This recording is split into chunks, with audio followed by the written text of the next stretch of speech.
Okay, hello everyone. My name is Caitlyn. I'll be your driver and tour guide today. Welcome aboard and welcome to the world famous San Diego Zoo. Woo! I'm so excited for you all to be here today. As we loop around grounds, we're going to be visiting wildlife from all around the world. I'll also share ways in which our alliance is working with partners around the globe to find solutions to the challenges that wildlife face today. I'll even share ways in which we can be allies for wildlife so we can work together to create a world where all life thrives. Now here at Front Plaza, there are adventures in every direction. On our right, take a look at this lovely flamboyance of American flamingos, the most colorful of the 6 species of flamingos. Straight ahead, that entire area is called the Discovery Outpost. That's where you can find the Skyfari aerial tram, reptile house, reptile walk, and our newest hummingbird habitat at Komodo Kingdom.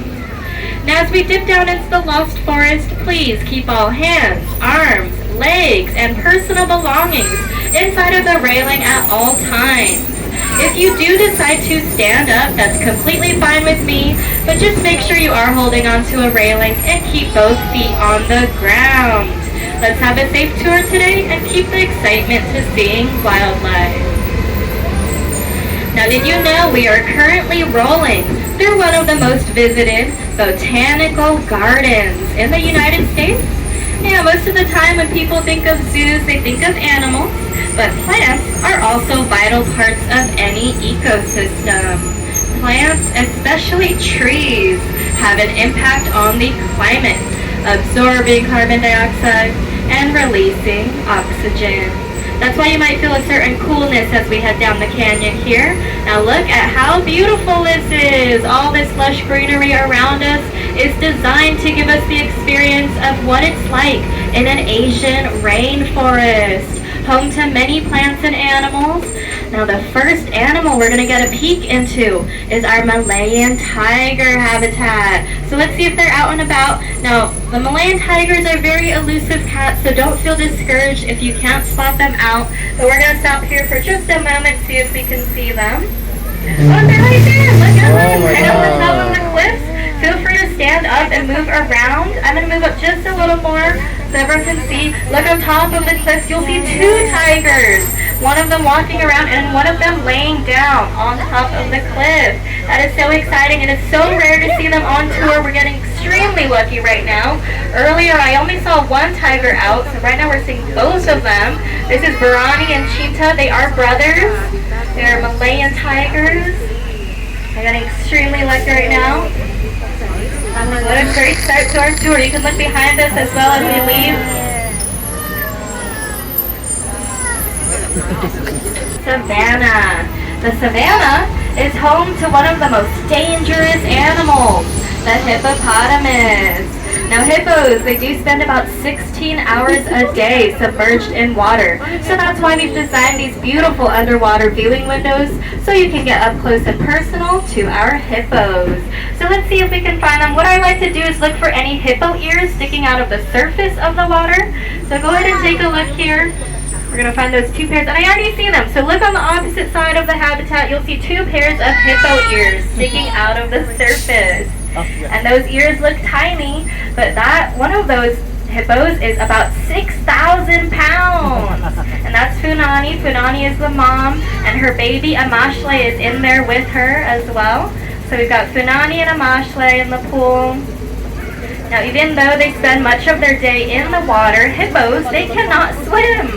They have to tiptoe on the bottom, and when they want to go up to the surface, they push themselves up with their toes. But they can hold their breath for up to 5 minutes long underwater. But it's a great view by the glass, so make sure you come back later to say hello to Funani and Amashle. It's really exciting seeing a young hippo grow up. Now next up, we're going to take a look at a shared habitat, home to our Allen swamp monkeys, spot-nosed squenins, and spot-necked otters down below. So we have monkeys and otters in here. Look very carefully. I see a couple of them in the grass on the opposite side, but feel free to stand up and hold on to the railing to see if you can spot them out. Now, most of our monkeys were rescued from the illegal wildlife pet trade. Now they're living here in this awesome shared habitat, forming all these bonds with other animals. They all play together. They don't just play with one species. Sometimes you'll actually see the monkeys crawling down to catch the otters, but the otters are so fast they jump up and splash the monkeys back. They're super playful. Now we are approaching map locator number 15 here if you have your maps in front of you. If you don't have those paper maps, don't worry, you don't really need them. You can just download the San Diego Zoo app on your phone. It's a free app for your phone that allows you to navigate the zoo pretty easily. You can select what animals you want to check out, and it'll direct a path for you to get there. Coming up on our left is our African marsh habitat, home to our cormorants, pelicans, flamingos, and other water-loving birds. So you'll notice that these flamingos are a different color than the ones we saw earlier. It's a different species, so not as colorful, but still as beautiful. You'll also notice this bus in front of us. This is another double-decker bus, but it's a different service. So to the left of it, you'll see a yellow kangaroo sign with a number 2 on it, and that's kangaroo stop number 2. Essentially what it is a transportation service. It allows you to hop on and off at 4 designated stops around the zoo. No need to flag us down. You just wait at one of those 4 stops, and within 15 minutes, a bus will come and pick you up, and it's included in your ticket. So it's a really fun way to experience the zoo if you're on the upper or lower deck right now, and you want to experience that opposite deck. You can go ahead and do so on the kangaroo bus.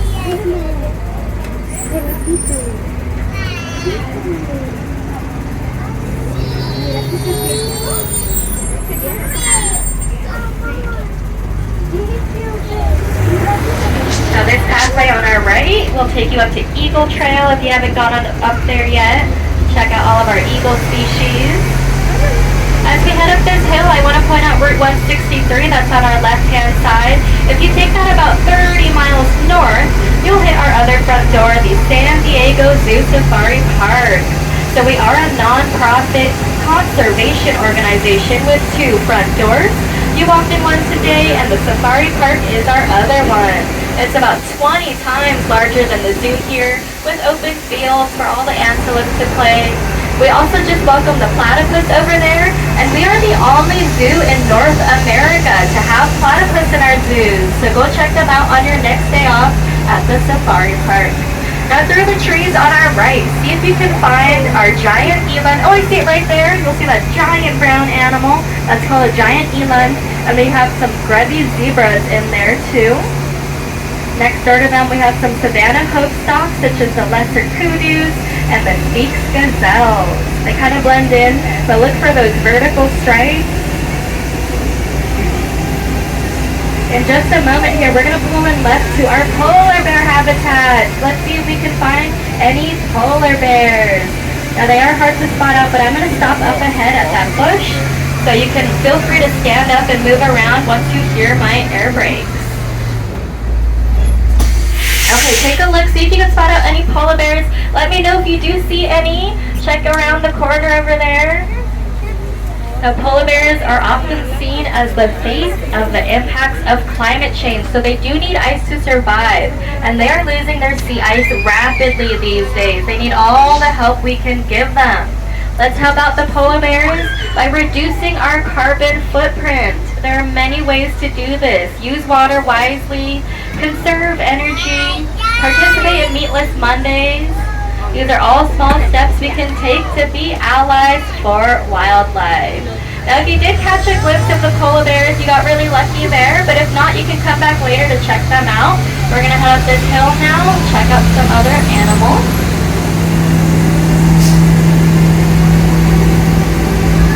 On our right, we're going to pass by another African species called the bontebok. Now, they're a really cool looking animal, and they did come to the brink of extinction and back at one point.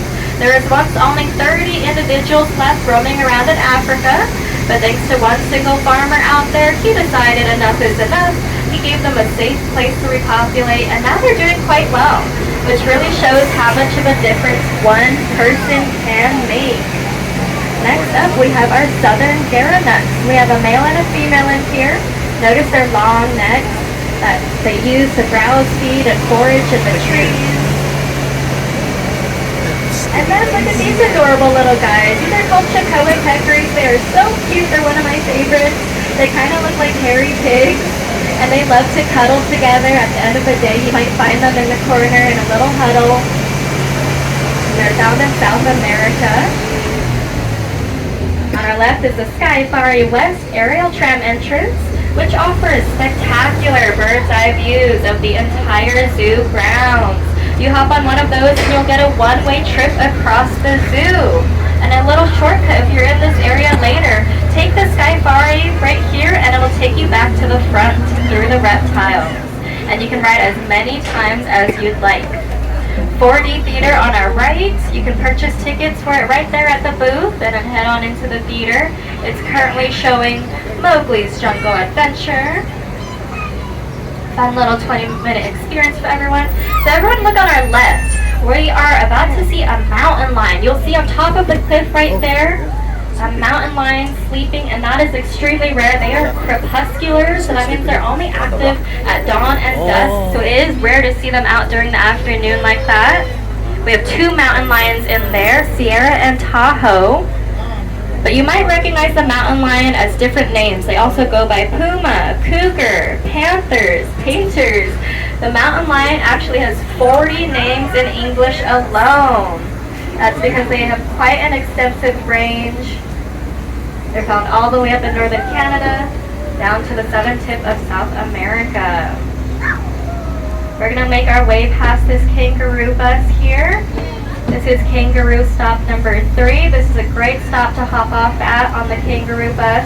There's a lot to see in this area. And we're going to pass by kangaroo bus driver Natalia.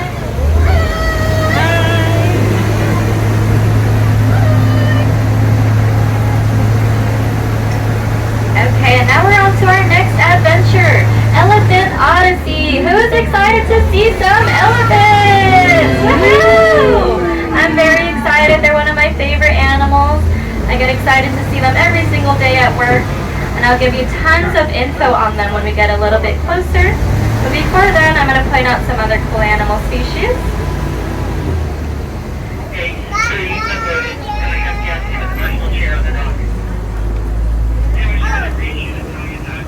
Now in just a moment, everyone look on our right. We're going to pass by our lovely African lions. There they are. I see both of them on their cat towers. Yeah, so there's a male and a female lion in here. The male is on this left cat tower, and his name is Ernest. The female over there on that right cat tower, her name is Miss Ellen. So we have Ernest and Miss Ellen in here, and they are brother and sister. They're a sibling pair that came from the safari park together. You can often hear their roars all the way from the parking lot. And they are sleeping right now. Lions do sleep up to 20 hours a day. So similar to your cats at home, if you have any, you know they sleep all day long. They like to conserve their energy so they can hunt and play later on in the day. Lions are quite fascinating. They're one of the only big cats that live together in social family groups called prides. The lionesses go out to hunt while the male sticks back to protect their territory, which is very interesting. Most other big cats are solitary. The lions like to live all together. Now in just a moment here, we're going to see another big cat called the jaguar, and I see her right now. She is as close as she can possibly get, so everyone get ready. Look over your right hand side and take a look at our jaguar. She's right here by the fence. Her name is Nindiri, everyone. Isn't she absolutely beautiful? And Nindiri is my favorite big cat that lives here. She does look a bit small, but she's a full-grown adult female jaguar. She's given birth to several cubs here at the zoo. She's been an incredible ambassador for the conservation of her species. Now I know she looks small, and jaguars in general are smaller than other big cats. However, jaguars are one of the most dangerous big cats out of all of them. They have the strongest bite force, and their nicknames, skull crushers. So they are quite dangerous. You don't want to mess with Nandiri. She has a very spicy personality. Now we're going to try to find some elephants. I'm so excited. We have 5 elephants that live here at the San Diego Zoo, 3 African elephants and 2 Asian elephants. Now one way to tell the difference is just by looking at the ears. African elephants have much larger, rounder ears than Asian elephants. They also tend to be larger in size compared to Asian elephants. Now African male and female elephants grow tusks. It's not just the males. However, in Asian elephants, it is just the males. The females do grow them, but they're very tiny and they are called tushes. They tuck in behind their mouths, so you won't see them unless she lifts her trunk up very high. So we have 2 elephants here, one by the tower and one walking towards the right side. Can anyone guess, are these 2 African or Asian elephants? African, yeah, very large ears. These are our 2 younger bull elephants, so 2 younger African male elephants. Their names are Nepo and Sunzu. You'll notice one of them only has 1 tusk, and that is normal. Sometimes they grow both or just 1, or sometimes they grow none. But those are Nepo and Sunzu. They kind of formed a little bachelor group here. They love hanging out together. Now elephants are highly social. They grow up in family herds of about 40 to 50 elephants, sometimes more. And they live in matriarchal societies, which is super cool. That means there's 1 elder female in charge of everyone else. Think about your grandma or your great-grandma. She passes her knowledge down to her children and their children, so they have the necessary skills to survive. The males typically leave the herd once mature to form bachelor groups with other males or just roam around solo. This right here is the Elephant Care Center, which allows our wildlife care specialists to perform health checkups on our elephants. They check their skin, they check their teeth, they even get pedicures in there. So you might come back later and witness an elephant pedicure. They're so much fun to watch, and they get all these tasty treats in there, so they do enjoy being trained. Now we're going to move along and see some more elephants, but I do want to point out these birds right here. So notice these cool looking birds. They're called secretary birds. We have one up in the nest for those of you on the upper deck, and then one down here on this lower nest. So these are called secretary birds. They are a bird of prey species. That means that they hunt. But not like owls and hawks and eagles. All those other birds of prey hunt in the air. These birds, they hunt on ground. So they chase after their prey and they stomp on them. That is how they hunt. So we have Stella and Charlie in there. They're a monogamous pair. They're husband and wife. But you might have noticed a little bird hopping around in there. His name is Rico, and he is their roommate. He's a magpie. So Stella, Charlie, and Rico. Now we have another elephant right here. We're going to move past this rock to get a better view. Now look at this elephant. What do you think? African or Asian elephant? Asian. Asian. Much smaller ears. Not as round. No tusks. And so this is an Asian female elephant. We have such a great view of her right here. I'm going to move up just a little more once we let these vehicles pass us by.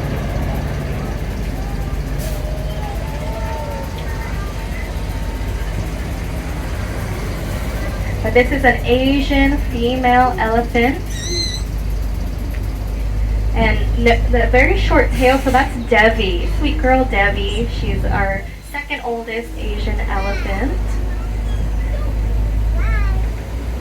Now remember when I said they live in matriarchal societies? We do have a matriarch living here at the zoo. Her name is Mary. And Mary is another Asian female elephant. She is almost 60 years old. So they live incredibly long, full lives. Now you might think that's old. A little bit about myself. I had the privilege of being able to study Asian elephants in Thailand. That's what my master's research was in. And I got to meet Asian elephants well into their 80s. So they live incredibly long, full lives. They're highly intelligent and complex animals. And you can come back later to meet Mary, our matriarch. I did not see her around here.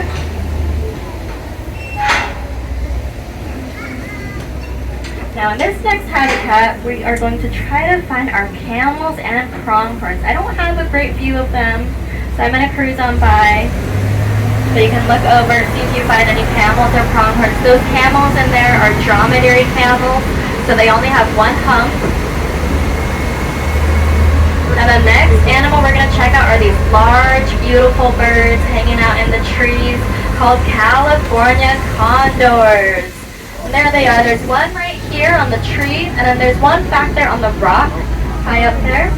Now these are called California condors, and they do hold a special place in our heart here at the San Diego Zoo, a very successful conservation story. Now in the early 1980s, there were only 22 individuals left.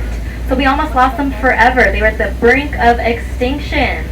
But thanks to our partners here in California, here at the San Diego Zoo and Safari Park, we were able to give them a safe place to repopulate. And now, everyone, there are over 500 flying today.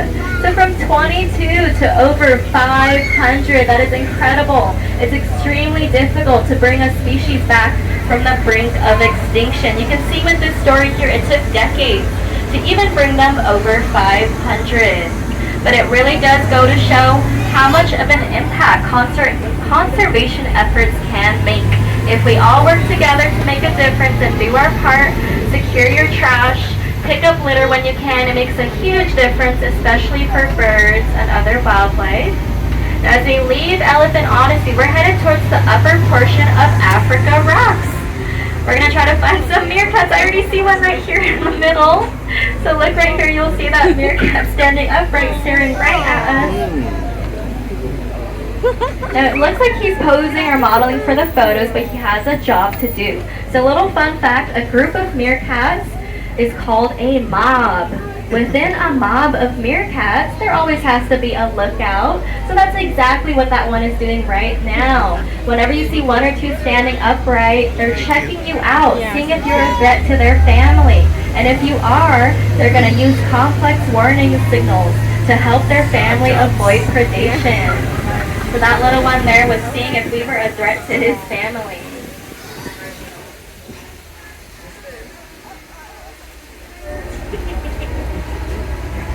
So I want everyone to look on it right again at this rock. You'll see that small dainty animal standing so still on top of the rock. It looks like a statue, but that is a clip springer. Very dainty. They have these dainty little hooves that act as suction cups. They can land on an area as small as a silver nickel. They're very precise and accurate with their landing.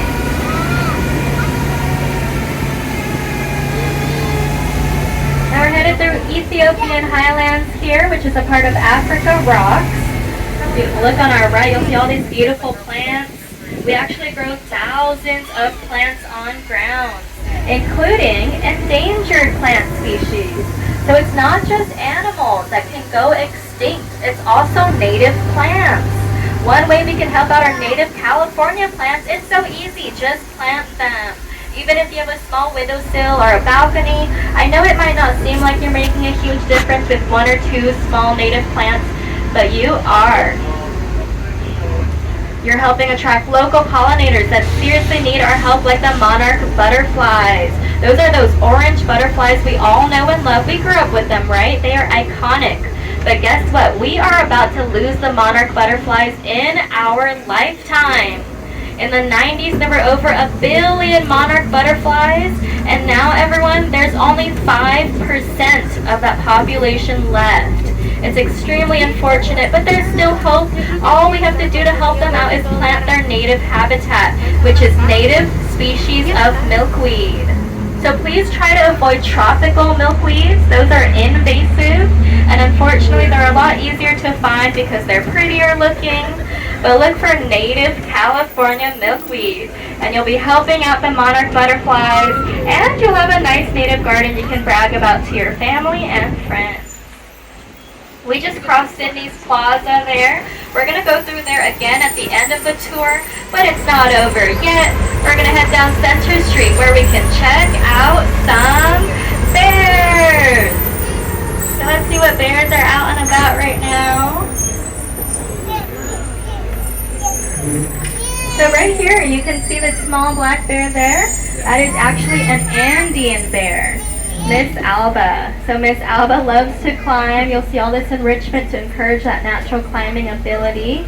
They also like to build their own nest up in the trees. So they do spend most of their day up in the trees, but you can see Alba here is walking around on the ground.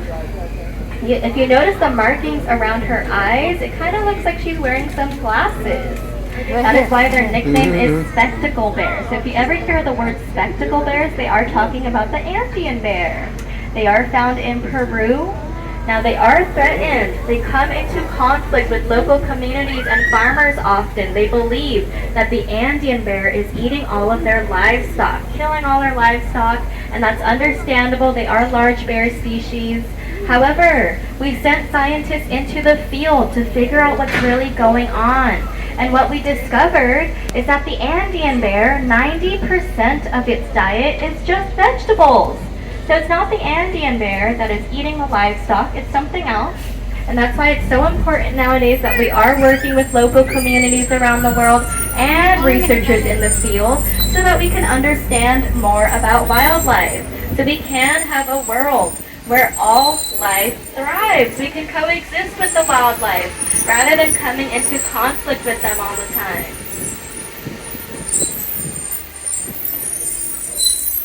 Now up next on these two neighboring habitats, we do have two grizzly bears. But I do see that back den open, so they may be behind the scenes right now. So we'll just move along. You can come back later to say hello to Scout and Montana, our two grizzly bears.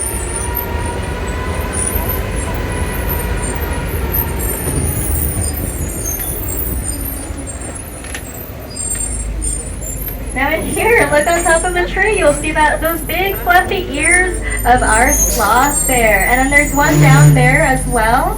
So we have two sloth bears in here. Take a look at them. These are found primarily in India. They love to eat insects. Now these two, it's a male and a female sloth bear named Shala and Kartik. Shala and Kartik just moved in together. They are a recently newly met couple. Now, Shala and Kartik are a part of the Species Survival Plan, or SSP. And essentially what that is, it's kind of like a dating service for threatened wildlife across the country. We try to pair them up with a genetic match of another individual across the country, move them in together, see if they hit it off, and hopefully they have some babies and help the conservation of their species. So far, Shala and Kartik have seemed to be enjoying each other. So we'll see what happens. Now if they don't end up having babies, that's okay. We just find them another genetic match with another individual across the country and we'll move them in together. But I'm so glad we can see most of the bears. We're going to head further down Center Street here. This lush forest on our left is called Fern Canyon. I highly recommend walking through it. It's absolutely beautiful. It's actually one of the first forests planted here. So if you think about it, it's over 100 years old now. Straight ahead is Kwame Cafe, where you can get a quick bite to eat. And as you eat here today, you might notice most of our utensils are made out of plant-based materials. They're completely compostable, so they'll break down in nature quite easily, as opposed to single-use plastic, which is very harmful for our planet. Plastic, believe it or not, takes hundreds of years to break down. Hundreds of years! And when it does, it just becomes microplastics that sit underneath the surface of our oceans. They're eaten by tiny fish, which are then eaten by bigger fish and mammals like us. Now, plastic is hard to avoid. It's understandable. It's also convenient and affordable. But let's try our best to avoid single-use plastics. Bring your own tote bag to the grocery store. Bring a reusable water bottle or mug everywhere. Get your family some bamboo toothbrushes. They look a lot nicer than the plastic ones. And we'll all be helping wildlife like the ones on our left, the penguins. So these are African penguins. They don't need snow or ice to survive. to prefer warmer weather. And I do see oh, they're all out actually, so look very closely. It looks like they're having a little town hall meeting over there. They're probably chatting about the leopard sharks down below. They do share their habitat with the leopard sharks. And no, the leopard sharks don't eat the penguins. They're all well fed and trained. They just coexist together. And we're driving through Africa Rocks here. I do recommend walking through Africa Rocks. You'll get up close and personal to the penguins. They're very social. You'll also get up close and personal to the lemurs. We have 5 different species of lemurs here. And I don't see any right now. That is birds. See them on tour. But I do see a vervet monkey. So look on our left. There are 2 vervet monkeys hanging out on the perch right there. So they're very curious and social monkeys. And that is rare to see on tour. Usually you don't see them out and about like that. Some other animals you'll find in Africa Rocks are the geladas, ibex, baboons, leopards. We also have an aviary in there that you can walk through. Now in just a moment, everyone look on our right hand side. We're going to pass the back side of our koala habitat. I already see a koala in this first tree right here. And you'll notice that all our male koalas live in this section separated. So the males are extremely territorial. They need their own space. If they are too close together, they will get upset. So they all have their own bachelor pad towers by themselves. On the other side over here is where the females and the joeys live. The communal space. They don't mind spending quality time together. And they do sleep quite a while. Koalas actually sleep up to 22 hours a day. Imagine you only had 2 hours a day to do anything. So of course they use that time to eat. Koalas like to eat eucalyptus leaves, which are hard to digest. And it's actually toxic to most animals. So lucky for the koalas, they get all the eucalyptus leaves to themselves. We're going to cross Cindy's Plaza here one more time and turn left. But on our right, that pathway there will take you into the urban jungle. We didn't get to go in there on tour, but it's a very short walk from the unloading dock. So make sure you go in there. That's where you'll find the giraffes. We have a newborn baby giraffe just born 12 days ago. So go say hello to her. In there you'll also find the rhino, cheetahs, fennec foxes, and koalas. Kangaroo Stop 1 is in there too, so once you're done exploring the urban jungle, hop on the kangaroo bus. It's included in your tickets. But we are going to conclude this tour soon, sadly. But before we do, I want to thank everyone so much for coming aboard with me today. I had so much fun with you all. We got pretty lucky with the wildlife that was out and about on tour. Every tour is different. I hope you all had fun, and I hope we all learned ways we can be allies for wildlife by using water wisely, conserve energy, plant a native garden. That's my favorite one. I want to let you know that your support truly does make a huge difference. Every time you come to the zoo or the safari park, every time you purchase a meal, a t-shirt, or you donate to our Wildlife Alliance, you're helping feed all the wildlife and plants on grounds. You're helping send scientists into the field to understand more about wildlife.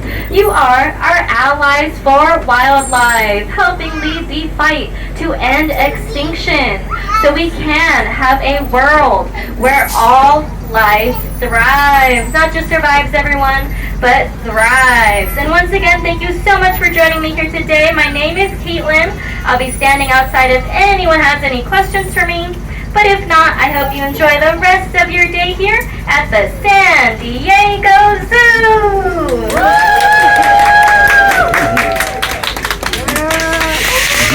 Okay, I'm going to unload the bottom deck first. So those of you on the upper deck, just hang tight. I'll run up and grab you shortly, and then I'll come back down to answer any questions.